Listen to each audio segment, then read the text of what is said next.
నమస్తే, నేను మీ Gopi. Welcome back to our channel. ఈరోజు మనతో వచ్చరికి పొలిటికల్ అనలిస్ట్ మంది రామారావు గారు ఉన్నారు. సార్ నమస్తే. సార్ నమస్తే సార్, ఈ సోషల్ మీడియాలో కొన్ని పోస్టులు అయితే దారుణంగా వైరల్ అవుతున్నాయి.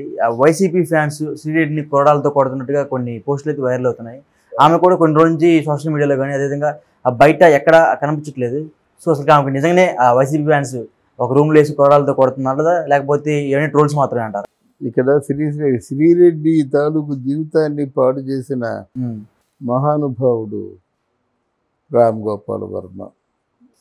ఆయనకి ఆవిడ బాగా కృతజ్ఞత చెప్పుకోవచ్చు. ఏదో ఒక ప్యాకేజ్ ఇచ్చి ఇది నీ డ్యూటీ, నువ్వు ఎంత బాగా యాక్ట్ చేసి అంత బాగా యాక్ట్ చేయి అని చెప్పిన తర్వాత శ్రీదేవి గొంతు బాగానే ఉంటుంది, నో డౌట్ గొంతు బాగుంటుంది. దాంతో చెప్పడం మొదలుపెట్టింది, దానికి వ్యూస్ రావడం మొదలుపెట్టింది. తిట్టడం మొదలుపెట్టింది, దానికి ఇంకా వ్యూస్ రావడం మొదలుపెట్టింది. మాటల్లో బూతులు మొదలుపెట్టింది, ఇంకా పెరిగింది. ఇలా పెరిగి పెరిగి పెరిగి పెరిగి ఆవిడ ఎంత దూరం వెళ్ళిపోయిందంటే తెలుగుదేశం కార్యకర్తలు కాదు, తెలుగుదేశంలో చోటమోటా నాయకులు కాదు, మంత్రులు కాదు, తెలుగుదేశం తాలూకు అధినాయకుడు చంద్రబాబుని లోకేష్ని కూడా తిట్టే స్థితికి ఎదిగిపోయింది. ఇక్కడ పవన్ కళ్యాణ్, చిరంజీవి ఇలాగ ఇంత అంతాను కాదు, ఎవరికైతే జనంలో పేరుందో ఆ గొప్ప రాజకీయ నాయకులు అందరి మీద ట్రోల్స్ చేసిందన్నమాట.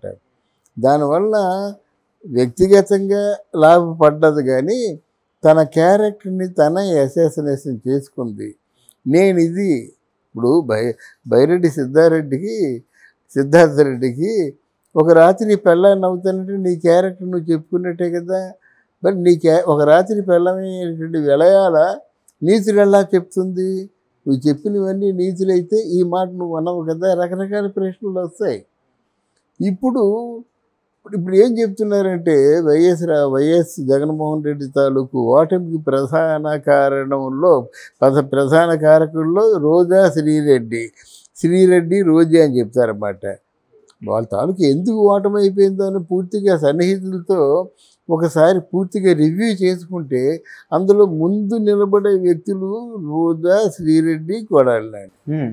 ఇప్పుడు దానివల్ల ఒక 150 మెజారిటీతో మ్యాండేట్ తీసుకున్న వాళ్ళ అన్న అంటే వైసీపీకి అధినాయకుడు ఇలాగ ఎక్కడ ఉంటున్నాడు ఆయన తెలియదు. ఇప్పుడు బెంగళూరు అంటున్నారు కానీ బెంగళూరు ఉంటున్నాడు, ఎక్కడ ఉంటున్నాడు తెలియదు. ఈయన పరిస్థితి కూడా ఇక్కడ హైదరాబాద్లో లేదు. కొన్నాళ్ళు చెన్నై, కొన్నాళ్ళు బెంగళూరు, కొన్నాళ్ళు బొంబాయి. ఇంట్లోంచి వీడియోలు పంపిస్తుంది. ఈ మధ్య వీడియోలు చేయడం కూడా మానేసింది అన్నమాట.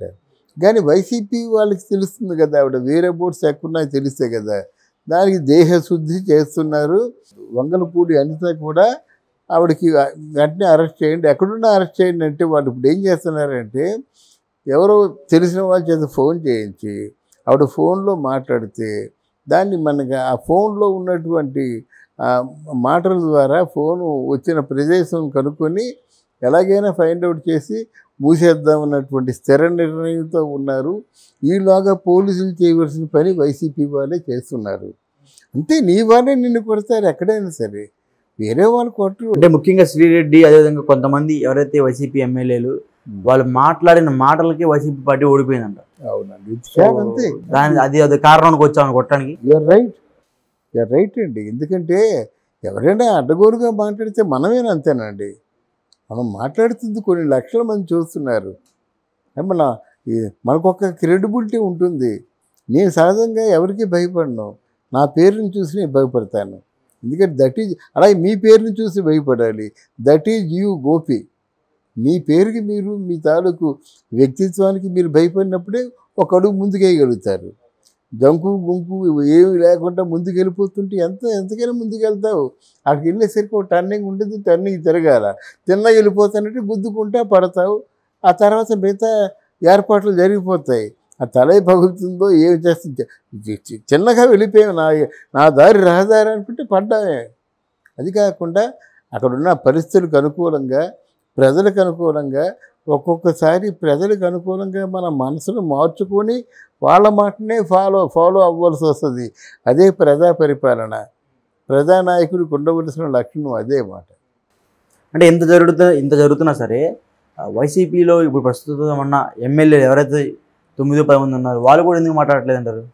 ఇప్పుడు ఇంకెవరు మాట్లాడరండి, ఎవరు మాట్లాడతారండి? భయమా? భయం కాదు, అయిపోయింది అంతే. వాళ్ళు చేసింది ఇప్పుడు మంచి చేసేవాడు ఎవరైనా మాట్లాడతారండి. వాళ్ళు ఒక్కొక్కరు ఎలాంటి మాట్లాడినారండి, మనుషులు తీసేయమన్నారు. ఆ సజ్జల రామకృష్ణారెడ్డి అంటే ఏదో ఫోన్ చెప్తుంటే అతను వేసే అన్నాడు అంతే. వేసేయమన్నాడా? ఫోన్లు వేసేయమని చెప్పాడు. ఆ ఫోను అటు వాయిస్ వినిపించారన్నమాట. అన్న ఎలా అవుతుందంటే వినటం లేదంటే వేసే అన్నాడు అంతే. అంటే మీ ప్రజానాయకులుగా ఉండి ప్రజలనేమో వేసేయడానికి కోసేయడానికి ఉన్నారా? ప్రజలు అంత అమాయకుల? ప్రజలందరూ తిరగబాటు చేస్తే ఇప్పుడు శ్రీరెడ్డి మీద తిరగబాటు చేసినట్టుగా రేపు పొద్దున కొడాలి నానికి అది తప్పదు. ఈ తిరగబాటు చేస్తే వీళ్ళు ఎక్కడుంటారండి? పోలీసులు పూర్తిగా అపోజ్ చేస్తే వీళ్ళు ఎక్కడుంటారండి? ఖాళీగా ఉన్నాయి జైళ్ళు అంటే. వైసీపీ నాయకులతో జైలు నిండిపోతాయి రేపు. అది ఆ పరిస్థితి కల్పించుకున్నారు వాళ్ళు. సో ఇంకటైతే ఆంధ్రప్రదేశ్లో వైసీపీ పార్టీ భూస్థాపితం అంటారు. వాళ్ళు చేసుకున్నారు కదా, మనం ఎవరు చేయలేదు. వాళ్ళ నాయకులు రోజా, కొడాలని, అంబటి రాంబాబు, వల్లభనేని వంశీ వీళ్ళే చేసుకున్నారు. ఎవరు చేయలేదు, ప్రత్యేకించి చేయలేదు. వాళ్ళ పార్టీని వాళ్ళే కాలగర్భంలో కలిపేశారన్నమాట. ఇంకోసారి పార్టీ ఉండడం కష్టం. ఉన్న 10 మంది కూడా చేరిపోతారు. కొంతమంది భారతీయ జనతా పార్టీ, కొంతమంది జనసేన. టీడీపీకి ఎవరు వారు? టీడీపీకి ఎవరు వారు? అంటే జనసేన పార్టీకి మంచి ఫ్యూచర్ ఉందని ఆశా జనకమైంది కదండి రాజకీయాలు. టీడీపీ వాట్ నెక్స్ట్ చెప్పండి? టీడీపీ 5 సంవత్సరాల తర్వాత టీడీపీ ఏంటి? ఇక్కడ జనసేనలో ఎందుకు చేరుతారంటే ఇంకొక 20 years నిరభ్యంతరంగా రాజకీయాల్లో ఉంటాడు. పోరాట యోధుడు, జనాకర్షణ ఉంది. ఎవరు పవర్లో ఉంటే వాళ్ళతో మంచిగా ఉంటాడు. ఈ చాలా మంచి క్వాలిటీస్కి మనం ఒక సంస్థలో చేరుతున్నాము. ఆ సంస్థ ఎలాంటిదో చూసుకుంటాం కదా, జీతాలు కరెక్ట్గా ఇస్తున్నారా లేదా, ఆ సంస్థ మనకి ఇస్తున్న బెనిఫిట్స్ ఏమిటి, మనకి లాంగ్విటీ ఉంటుందా ఉండదా, ఇవన్నీ ఆలోచించుకుంటాం కదా. అలాగే రాజకీయ నాయకులు అంతకుముందంటే రావాలంటే 2 ఎకరాలు 3 ఎకరాలు పొలం అమ్మేసి వచ్చేవారు. ఇప్పుడు అలా కాదుగా, కోట్లు కదా, మినిమం ఒక 50 కోట్లు ఉండాలి.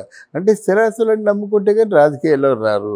తీరా వచ్చిన తర్వాత వాళ్ళని అసలు 151 మందిలో ఈయన 6 7 ఈయనకి కావాల్సిన జగన్మోహన్ రెడ్డికి, మిగతా 140 మంది కూడా డమ్మీలే కదా. మరి డమ్మీలు అయినా గెలిచి వచ్చారంటే వాళ్ళు డబ్బులు ఖర్చు పెట్టారు కదా. వాళ్ళు ఖర్చు పెట్టిన డబ్బులు మాట ఏమిటండి? అంతే కదా, వీళ్ళది డబ్బే వాళ్ళది డబ్బే. వాళ్ళు 140 మంది కూడా డమ్మీలే కూర్చున్నారన్నమాట. తిరగా మళ్ళీ నెక్స్ట్ ఎలక్షన్లో సీట్ ఇస్తారంటే సీట్ ఇవ్వలేదు. ఆ డబ్బులు కోల్పోయి వాళ్ళ పేరు ప్రఖ్యాతులు లేకుండా వాళ్ళ ప్రాంతం వాళ్ళకి ఏ మంచి చేయలేక ఇలాగ ఉన్నప్పుడు కనీసం వాళ్ళని టిక్కెట్లు ఇచ్చి సంతోషపెట్టినా బాగుండేది. కానీ టిక్కెట్లు ఇవ్వలేదు కనుక ఆ వైసీపీ ఒక్క కారణం చేత కాదు. అంటే కర్ణుడి చావుకి ఎన్ని కారణాలు ఉన్నాయి, వైసీపీ కాలగర్భంలో కలిసిపోవడానికి కూడా అన్ని కారణాలు ఉన్నాయి.